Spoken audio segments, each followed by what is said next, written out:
विद्यार्थी मित्रांनो, गेल्या तासाला आपण विभाज्य, विभाजक, मूळ संख्या, संयुक्त संख्या आणि सहमूळ संख्या या सगळ्यांबद्दल माहिती घेतलेलीच आहे। तसेच सहमूळ संख्येची जोडी कशी ओळखायची याबद्दल सुद्धा माहिती घेतलेली आहे। 1 ते 50 मूळ संख्या तुम्हाला शोधायला सांगितलेल्या होत्या। आज आपण मूळ संख्याच शोधायच्या आहेत, पण 1 ते 100 यामधील मूळ संख्या आपण शोधणार आहोत आणि या मूळ संख्या आपण इराटोस्थेनीसची चाळणी वापरून शोधणार आहोत। इराटोस्थेनीस हे एक गणित तज्ञ होऊन गेले। विद्यार्थी मित्रांनो, की 1 ते 100 अंक मी येथे लिहून घेतलेले आहेत। या 1 ते 100 अंकांद्वारे आपण मूळ संख्या शोधणार आहोत। 1 ते 100 अंकांचा वापर करून मूळ संख्या शोधण्याची पद्धत इराटोस्थेनीस या गणित तज्ञाने शोधून काढली, म्हणून याला इराटोस्थेनीसची चाळणी असे सुद्धा म्हणतात। चला तर मग पाहूया इराटोस्थेनीसच्या चाळणीचा वापर करून 1 ते 100 पर्यंतच्या मूळ संख्या कशा शोधायच्या। प्रथम आपण 1 या अंकाला सुरुवात करूया। पहा, 1 हा अंक मूळही नाही आणि संयुक्तही नाही हे आपण आधीच्या व्हिडिओमध्ये पाहिलेच आहे। 1 हा अंक मूळही नाही आणि संयुक्तही नाही याचे कारण काय? तर 1 ला फक्त 1 हा एकमेव विभाजक असल्यामुळे त्याला आपण मूळही धरत नाही आणि संयुक्तही म्हणत नाही, आणि म्हणून 1 या अंकाभोवती मी चौकोन करते, कारण 1 हा अंक मूळही नाही आणि संयुक्तही नाही हे लक्षातच ठेवा। त्यानंतर आपण दुसरा अंक घेऊया, तो आहे 2। 2 या अंकाला मी गोल करते। इथून पुढे ज्या ज्या मूळ संख्या आपल्याला मिळणार आहेत त्या सर्व अंकांना आपण गोल करणार आहोत। पहिली मूळ संख्या 2 आहे आणि म्हणून आपण 2 ला गोल करूया। 2 ही मूळ संख्या आहे कारण 2 ला 1 आणि 2 असे दोनच विभाजक आहेत। ज्या संख्यांना फक्त दोनच विभाजक असतात त्यांना मूळ संख्या म्हणतात, हे सुद्धा आपण अभ्यासलो आहोत। म्हणून पहिली मूळ संख्या 2 झाली आणि 2 च्या बाबतीत आणखी गुणधर्म सांगितलेला होता, तो म्हणजे 2 ही एकमेव सममूळ संख्या आहे। आता आपण काय करायचे, तर 2 ने विभाज्य असणाऱ्या सर्व संख्यांना आपण शोधायचे आहे। पहा, 2 ने विभाज्य असणाऱ्या संख्या म्हणजे 2 च्या पाढ्यातील संख्या, 2 4। ज्या संख्या विभाज्य आहेत त्या संख्यांवर आपण कार मारणार आहोत। 2 ने विभाज्य असणाऱ्या संख्या आता आपण शोधूया। 2 ने विभाज्य म्हणजे 2 च्या पाढ्यात असणाऱ्या संख्या। ज्या संख्या 2 च्या पाढ्यात आहेत त्या सगळ्या संख्यांना आपण तिरकी रेष देणार आहोत। पहा, 2 4, 2 6, 2 चौक 8, 2 पंचे 10, 2 सख्ख 12, 2 साती 14, 2 आठी 16, 2 नव्वे 18, 2 दाहे 20। आता मी इथे 20 पर्यंत 2 चे विभाज्य शोधले, पण आपल्याला 2 चे विभाज्य 100 पर्यंत शोधायचे आहे। कसे शोधायचे आता? तर यासाठी विभाज्यतेच्या कसोट्या तुम्हाला शिकवलेल्या आहेत। विभाज्यतेची 2 ची कसोटी काय सांगते की ज्या संख्यांच्या एकक स्थानी 2, 4, 6, 8 आणि 0 हे अंक असतात त्या संख्या 2 ने विभाज्य असतात। मग आता 21 पासून 100 पर्यंत 2 ने विभाज्य असणाऱ्या संख्या शोधणे खूप सोपे आहे, कारण ज्यांचे एकक स्थानी 2, 4, 6, 8 आणि 0 आहे त्या सगळ्या संख्या 2 ने विभाज्य असणार आहेत। म्हणून 22, 24, 26, 28, 30, 32, 34, 36, 38, 40 अशा या सर्व संख्या 100 पर्यंत आपण शोधणार आहोत ज्या 2 ने विभाज्य आहेत, कारण त्या संख्यांच्या एकक स्थानी 2, 4, 6, 8 आणि 0 हे अंक आहेत। म्हणून या सर्व संख्या 2 ने विभाज्य आहेत। 80, 82, 84, 86, 88, 90, 92, 94, 96, 98 आणि 100 अशा या 2 ने विभाज्य असणाऱ्या सर्व संख्या आपण शोधल्या। आता पहा, आता इथे तुमच्या लक्षात आले असेल की 2 ने विभाज्य असणाऱ्या संख्या जवळजवळ निम्म्या आहेत।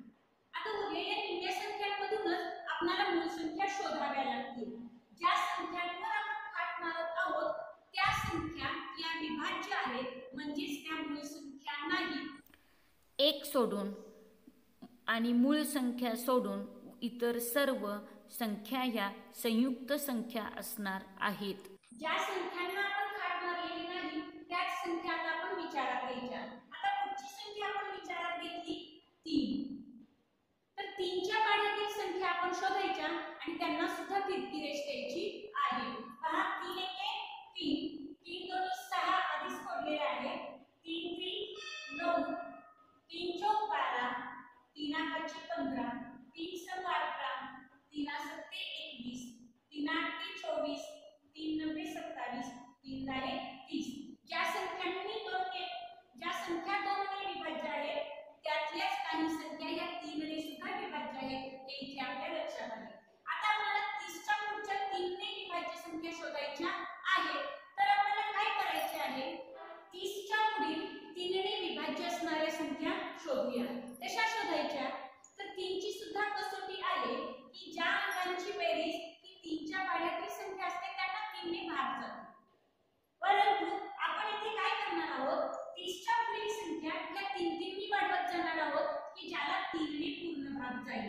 पहा 30 मध्ये 3 मिळवले 33, 33 मध्ये 3 मिळवले 36, 36 आणि 3 39, 39 आणि 3 42, 42 मध्ये 3 मिळवले 45, 45 मध्ये 3 मिळवले 48, 48 आणि 3 51, 51 आणि 3 54, त्यानंतर 57, 57 मध्ये 3 मिळवले 60, 60 मध्ये 3 मिळवले 63. आपण 3 का मिळवतोय हे लक्षात घ्या. आपण 3 मिळवतोय कारण आपण 3ने विभाज्य असणाऱ्या संख्या शोधत चाललेलो आहोत. 63 नंतर 3 मिळवले 66, 66 मध्ये 3 मिळवल्यानंतर 69, 69 आणि 3 72, 72 आणि 3 75, 75 मध्ये 3 मिळवले 78, त्यानंतर येतो 81, 84, 87, 90, 93, 96 आणि 99.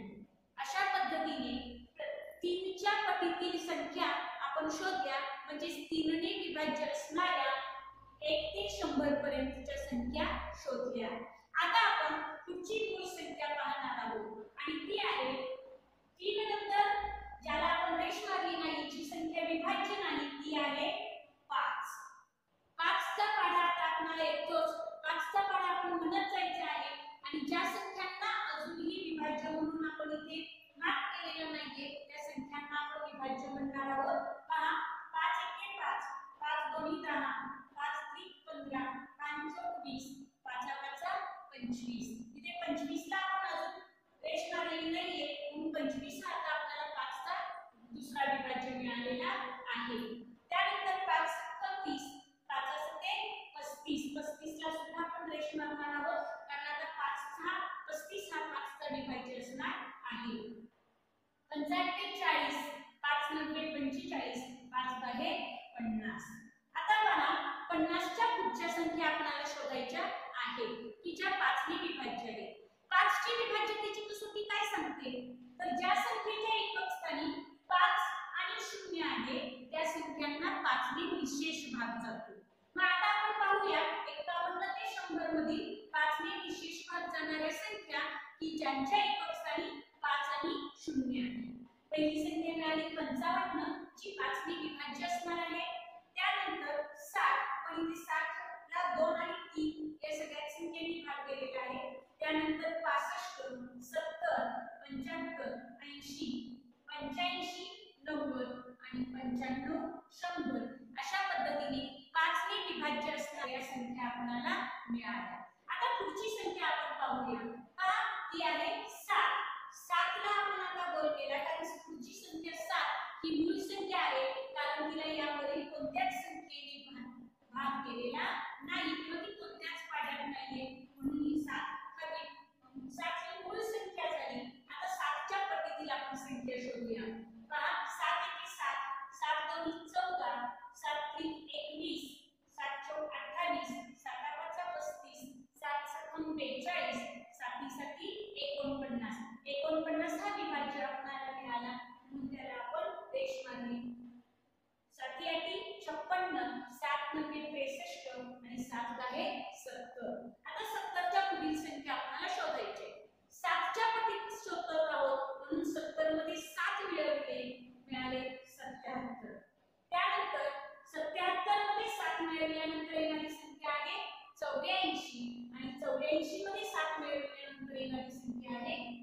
91. अशा पद्धतीने 7च्या पटीतील संख्या आपण शोधत चाललेलो आहोत. 91 मध्ये 7 मिळणार आहेत 98. 98 हा आधीच इतर संख्यांनी विभाज्य आहे आणि त्यामुळे त्याला रेष मारलेली आहे. यावरून लक्षात तुमच्या येत असेल की एखादी संख्या ही बऱ्याच संख्यांची विभाज्य असू शकते. आता आपण 7च्या पुढील मूळ संख्या शोधायची आहे. पहा 8, 9, 10 या मूळ संख्या नाहीत कारण त्या विभाज्य आहेत. आता पुढची संख्या राहिलेली आहे 11. म्हणून 11 ला आपण बोलतो. आता 11च्या पाड्यातील संख्या शोधत जाऊया. 11 एके 11, 11 दोन्ही 22, 11 त्रिक 33, 11 चौक 44, 11 पाचा 55, 11 सत्त 66, 11 सत्ते 77, 11 अठ्ठे 88 आणि 11 नव्वे 99. या 11च्या पाड्यातील सगळ्याच संख्या इतर संख्यांनी विभाज्य आहेत. त्यानंतर आता आपण पुढची संख्या शोधूया. ती आहे 13 जी विभाज्य नाही. 13च्या पटीतील संख्या पहा. 13 एके 13, 13 दोन्ही 26, 13 त्रिक 39, 13 चौक 52, 13 पाची 65, 13 सम 78, 13 सती 91 आणि 13 अटी 104. पण 104 पर्यंत आपण जाणार नाहीये. आपण 100 पर्यंतच्या संख्या शोधत आहोत. आता पुढील संख्या पाहूया. ती आहे 17. 17 ला जी मूळ संख्या आहे आणि मूळ 17च्या पटीतील संख्या आपण पाहूया. 17 एके 17, 17 दोन्ही 34, 17 त्रिक 51, 17 चौक 68, 17 पाची 85. यानंतर 17च्या पाड्यातील संख्या पुढे नाही आणि म्हणून इथे आपण थांबत आहोत. पुढची मूळ संख्या पहा कोणती आहे. ती आहे 19. आता 19च्या पटीतील संख्या आपण शोधणार आहोत. 19 एके 19, 19 दोन्ही 38, 19 त्रिक 57, 19 चौक 76, 19 पाचा 95. अशा या संख्या आपल्याला मिळाल्या आणि या सगळ्याच संख्या इतर संख्यांनी विभाज्य आहेत. त्यामुळे त्यांना आधीच आपण रेष मारलेली आहे. त्यानंतर पहा 19च्या पुढील मूळ संख्या आपण शोधत गेलो तर आपल्याला मिळतात 23. 23च्या पटीतील संख्या आपण शोधूया. 23 एके 23, 23 दोन्ही 46, 23 त्रिक 69, 23 चौक 92, 92 या संख्येला सुद्धा इथे रेष मारलेली आहे म्हणजे ती सुद्धा इतर संख्यांनी विभाज्य आहे. आता आपण पुढील मूळ संख्या शोधूया. पुढील मूळ संख्या आहे 29. 29च्या पटीतील संख्या पहा. 29 एके 29, 29 दोन्ही 58 आणि 29 त्रिक 87. इथपर्यंतच 29च्या पाड्यातील संख्या आहे कारण 100च्या पुढे आपण जाणार नाही.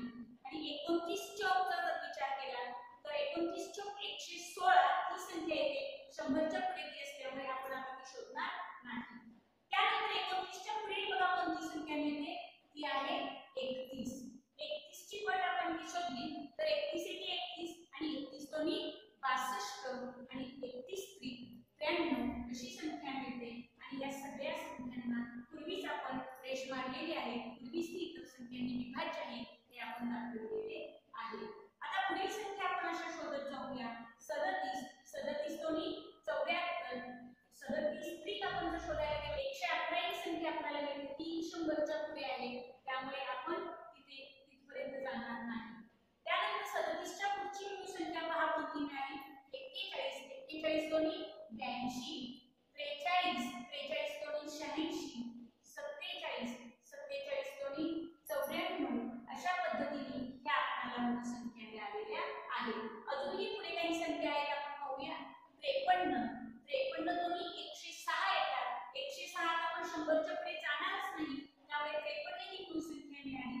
आता पुढे ज्या संख्या आहेत त्यांची आपण पट करायची गरजच नाही कारण 53 दोन्ही 106 ही 100च्या पुढे संख्या आहे. त्यामुळे इथून पुढच्या सगळ्या संख्यांची पट ही 100च्या पुढे असणार आहे. ती आता आपण इथे शोधणार नाही. आता ज्या संख्या राहिलेल्या आहेत ज्या विभाज्य नाहीये त्या संख्यांना आता आपण गोल करणार आहोत. 61, त्यानंतर आहे 67, 71, 73, 79, 83, 89 आणि शेवटची संख्या मिळाली 97. अशा पद्धतीने आपल्याला या संख्या मिळालेल्या आहेत. इराटोस्थेनीसच्या चाळणीचे निरीक्षण केलात तर तुमच्या लक्षात येईल की काही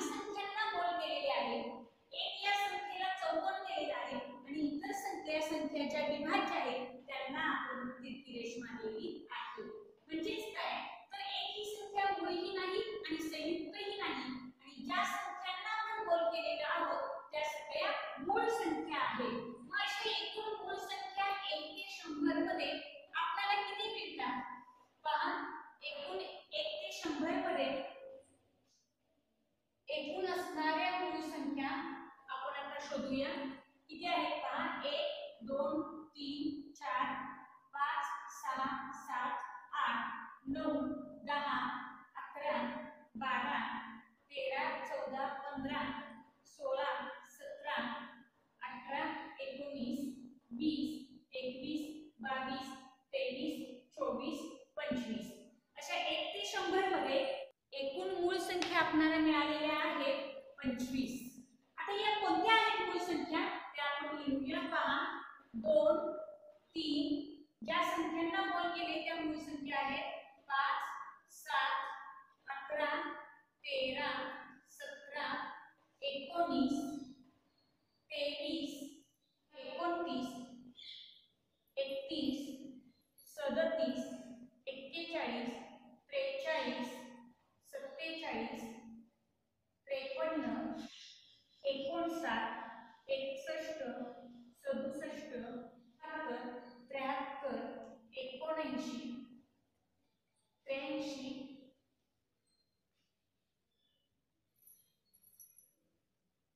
89 आणि 97 अशा एकूण आपल्याला 25 मूळ संख्या मिळालेल्या आहेत.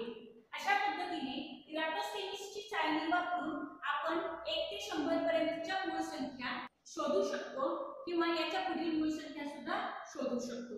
आता आपल्याला या पुढील भाग पाहायचा आहे आणि तो भाग आहे जोडमूळ संख्या.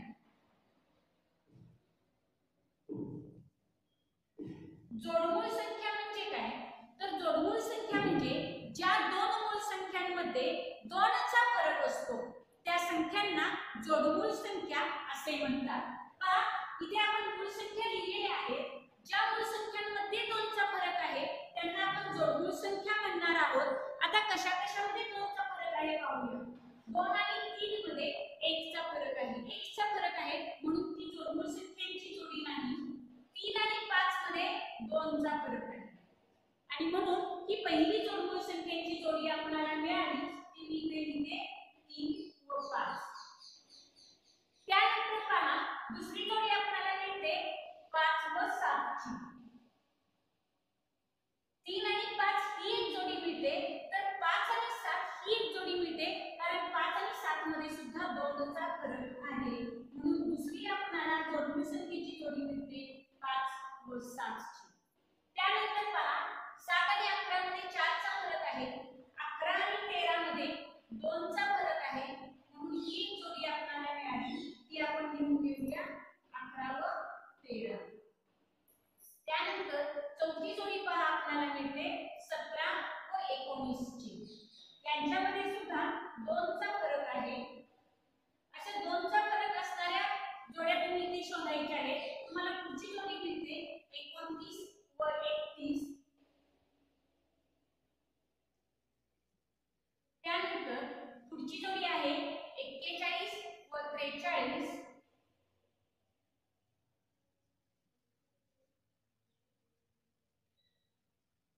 सातवी जोडी पहा. सातवी जोडी आहे 59 व 61 आणि आठवी जोडी आपल्याला मिळते 71 व 73 ची.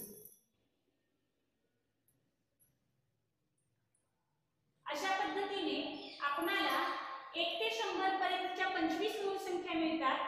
तर या 25 मूळ संख्यांमध्ये 2चा फरक असणाऱ्या 8 जोड्या मिळतात आणि या 8 जोड्यांना आपण जोडमूळ संख्या असे म्हणतो. तुम्हाला प्रश्न विचारला जातो की 1 ते 100 मध्ये जोडमूळ संख्या किती आहेत तर 1 ते 100 मध्ये जोडमूळ संख्यांच्या एकूण 8 जोड्या आहेत हे लक्षात ठेवा.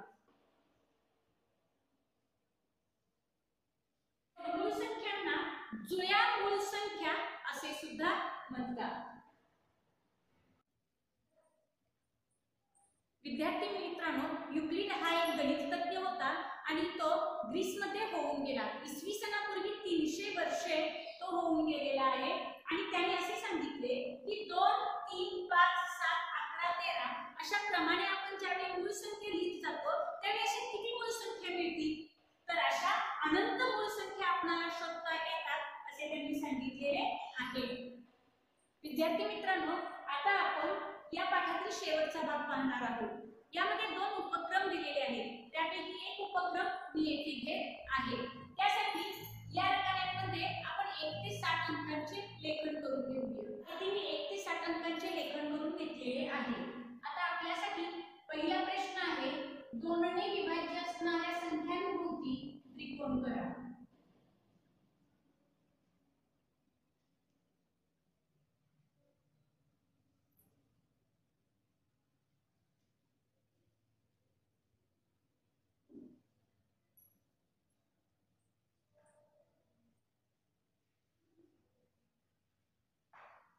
त्रिकोण काढा. आता आपण 2 ने विभाज्य असणाऱ्या संख्यांभोवती त्रिकोण करूया. पहा, पहिली संख्या आहे 2, याच्याभोवती आपण त्रिकोण केलं. आता 2 ने विभाज्य असणाऱ्या संख्या शोधूया, म्हणजे 2 च्या पाढ्यातील संख्या. 2 दोन्ही 4, 2 त्रिक 6, 2 चौक 8, 2 पंचे 10, 2 सख्ख 12, 2 साती 14, 2 आठी 16, 2 नव्वे 18 आणि 2 दहा 20. यानंतर आपण 20 च्या पुढील 2 ने विभाज्य असणारी संख्या शोधणार आहोत. ते 2 च्या विभाज्यतेच्या कसोटीचा वापर करू. ज्या संख्येच्या एकक स्थानी 2, 4, 6, 8 आणि 0 हे अंक असतात, त्या सर्व संख्यांना 2 ने विशेष भाग जातो. त्यामुळे येथे आपण ज्या संख्यांची एकक स्थानी 2, 4, 6, 8 आणि 0 आहेत, त्यांच्याभोवती त्रिकोण करीत आहोत, कारण त्या सर्व संख्या ह्या 2 ने विभाज्य आहेत. 46, 48, 50, 52, 54, 56, 58 आणि 60 या सर्व संख्या 2 ने विभाज्य आहेत. आता पुढील प्रश्न आहे तुमच्यासाठी, 3 ने विभाज्य असणाऱ्या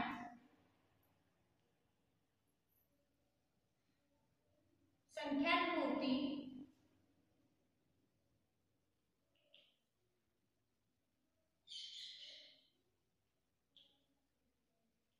गोल करा.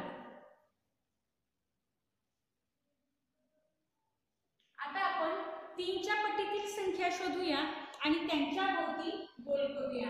पहा, 3 एके 3, 3 दोन्ही 6, 6 हा 2 नेही विभाज्य आहे आणि 3 नेही विभाज्य आहे. 2 ने विभाज्य आहे म्हणून त्याभोवती त्रिकोण केला, तर 3 ने विभाज्य आहे म्हणून त्याभोवती गोल केला. 3 3 9, 3 चौक 12, 12 हा 2 आणि 3 दोन्हींनी विभाज्य आहे. 3 8 15, 3 संग 18, 3 सत्ते 21, 3 8 24, 3 नव्वे 27, 3 दहा 30. आता आपण 30 च्या पुढील संख्या त्यामध्ये 3 मिळवून शोधूया.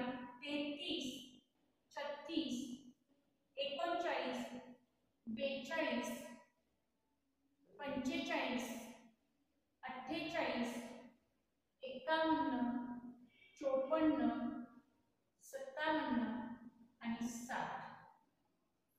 येथे आपण 3 ने विभाज्य असणाऱ्या संख्या शोधल्या आणि त्यांच्या भोवती गोल केले. आता तुम्ही पहा, येथे तुम्हाला काय दिसत आहे, तर काही संख्या अशा आहेत की ज्या संख्यांभोवती गोलही केले आहे आणि त्रिकोणही केलेले आहे. म्हणजेच काय, तर त्या संख्यांना 2 नेही भाग जातो आणि 3 नेही भाग जातो. अशा संख्या तुम्हाला इथे दिसत आहेत. आता पुढचा प्रश्न पहा. पुढचा प्रश्न आहे, 6 ने विभाज्य असणाऱ्या संख्या शोधा.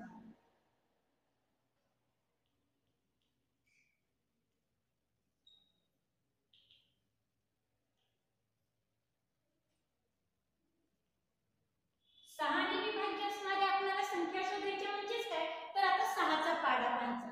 पहा असणाऱ्या संख्या पहा, 6 एके 6, 6 दोन्ही 12, 6 त्रिक 18, 6 चौक 24, 6 पंचे 30, 6 6 36, 6 सते 42, 6 आठे 48, 6 नव्वे 54 आणि 6 दहा 60. काय दिसते इथे तुम्हाला, तर पिवळ्या रंगाने ज्या अंकांना पिवळ्या रंगाने ज्या संख्यांना मी मार्क केलेले आहे, त्या सगळ्या संख्या या 6 ने विभाज्य आहेत. दोघेही आहेत, म्हणजे त्या संख्या 2 नेही विभाज्य आहे आणि 3 नेही विभाज्य आहे. यावरून आपल्या लक्षात येते की 2 आणि 3 या दोन्ही संख्यांनी ज्या संख्यांना पूर्ण भाग जातो त्या सगळ्या संख्यांना 6 नेही पूर्ण भाग जातो. इथे 6 ची कसोटी तयार झाली की ज्या संख्यांना 2 व 3 ने निशेष भाग जातो त्या सर्व संख्यांना 6 नेही निशेष भाग जातो. अशाच पद्धतीचा आणखी एक उपक्रम तुमच्या पाठ्यपुस्तकात दिलेला आहे, तो तुम्ही सोडवायचा आहे.